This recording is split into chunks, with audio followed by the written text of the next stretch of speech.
Welcome to León, Guanajuato, found here in central Mexico. León means lion in Spanish, and you see them in several places throughout the city. People from León have a nickname, Panza Verdes, which means green bellies. Some say it's from the lettuces grown and sold in the region. The vendors' white aprons would get green. Another suggestion is that it's from the green aprons worn by the leather tanners that supply the local industry. The state flag of Guanajuato is also a field of green. And even the soccer team, the Emeralds, have green uniforms. León is famous for its leather goods of all types, but especially the shoes. The Mulza shopping center claims to be the largest collection of shoe stores in the continent, with over 1 million shoes to choose from. We just happened to visit during Buen Fin, which is the Mexican version of Black Friday in the US. So of course, we decided to take advantage and go shopping.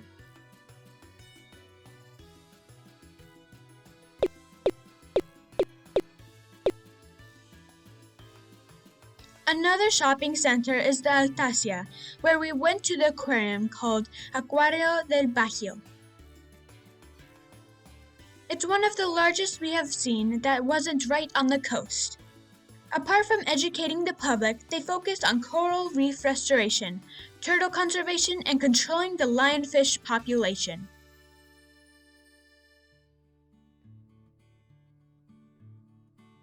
My personal favorites are the axolotls. They are critically endangered, and one of their habitats are here in Mexico, in Lake Xochimilco outside of Mexico City, which we visited a few years ago. Okay, now please. The aquarium is set up in several zones, and you can explore ecosystems besides the ocean, just like the rainforest, the desert, Arctic zones, and mangroves. The next morning, we got up really early because we got tickets for the International Balloon Festival. It is held on the shore of a reservoir, and we had to walk around to the far side to the launch site. We were told it was a 20-minute walk, but it was actually a couple of miles. Good thing we wore sturdy shoes. They did have a shuttle to go around, but with so many thousands of people, the line was quite long, and we don't mind a good walk. We got there just as the sun came up. We fastened our wristbands at the entrance just in time to see the first balloons take flight. This year was the 20th festival here in León. It lasts 4 days each November. Commonly referred to as the FIG, for Festival Internacional del Globo. They host 200 balloons from 15 different countries. You can even get a ticket to ride one if you're feeling adventurous.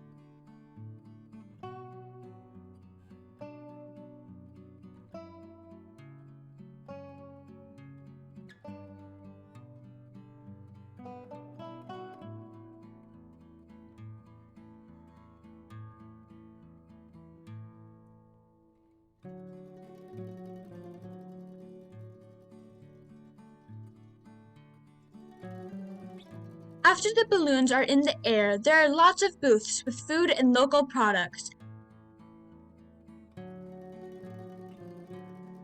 I may have gotten an awesome hat too. But the party doesn't stop yet. There is a huge stage set up for hours of concerts every day with music of all styles. Next, we headed to the historic downtown. One of the most prominent buildings in town is the El Expiatorio del Sagrado Corazón de Jesús. Its neo-Gothic style strongly resembles the Santa Maria de Regla in the other León, the one in Spain. Some of its main features are the stone lintels over the doors. The doors themselves are bronze sculptures depicting biblical scenes. And of course, the inside is just as breathtaking as the exterior, with no shortage of stained glass here.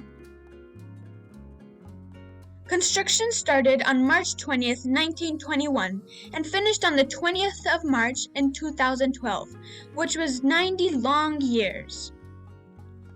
During the constructions, the locals joked that the temple wouldn't be finished until the world ended because it took so long.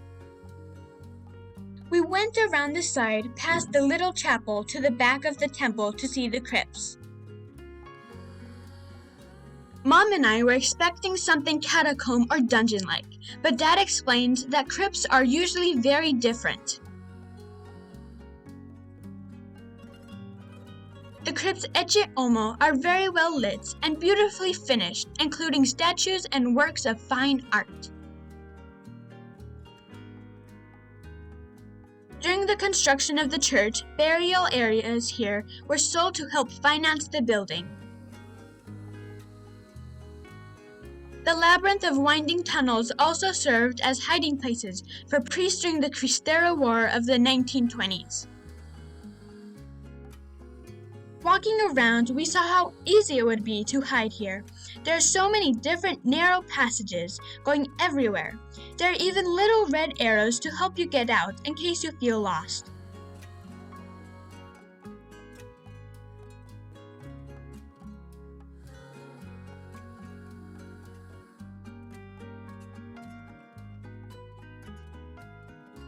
It was a lot of fun to explore and see all the little rooms.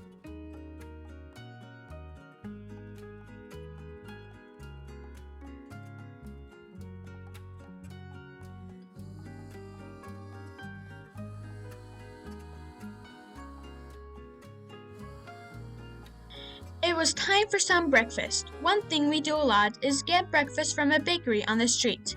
This one had empanadas with lots of different fillings such as tuna, sausage, chili peppers with cheese, mushroom, and ham.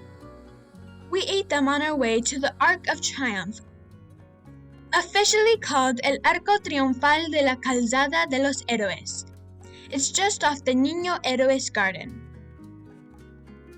The first arch put here was built in the 1880s, which was just made of wood, plaster, and cardboard. The people liked it so much, a more permanent one was constructed of stone a few years later.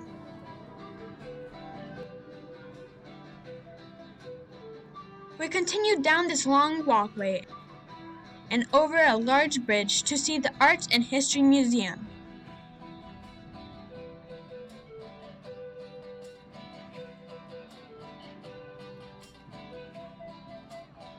It's a very large building and was inaugurated in 2008, so it's pretty new as museums go. Video is not allowed, but still photos without flash are permitted. There are several areas showing local history, art, and a huge model of the city and some of its important buildings.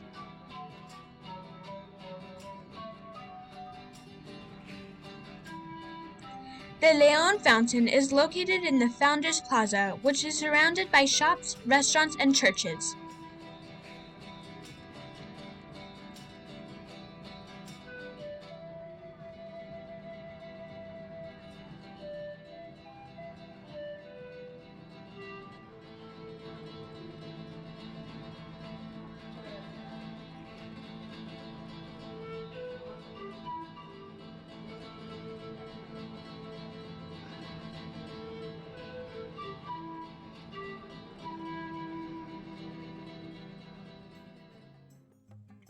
Just a few feet away is the Cathedral de León.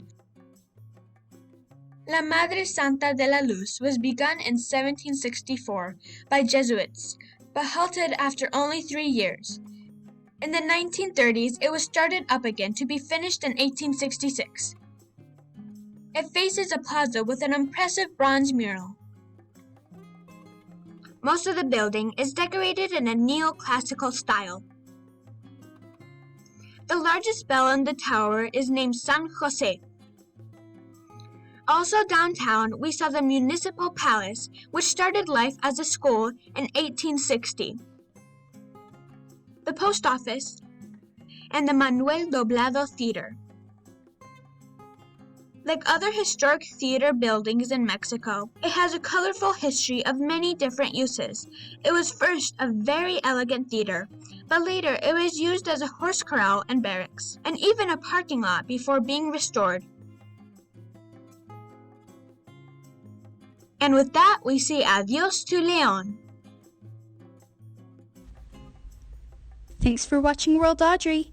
Don't forget to like and subscribe.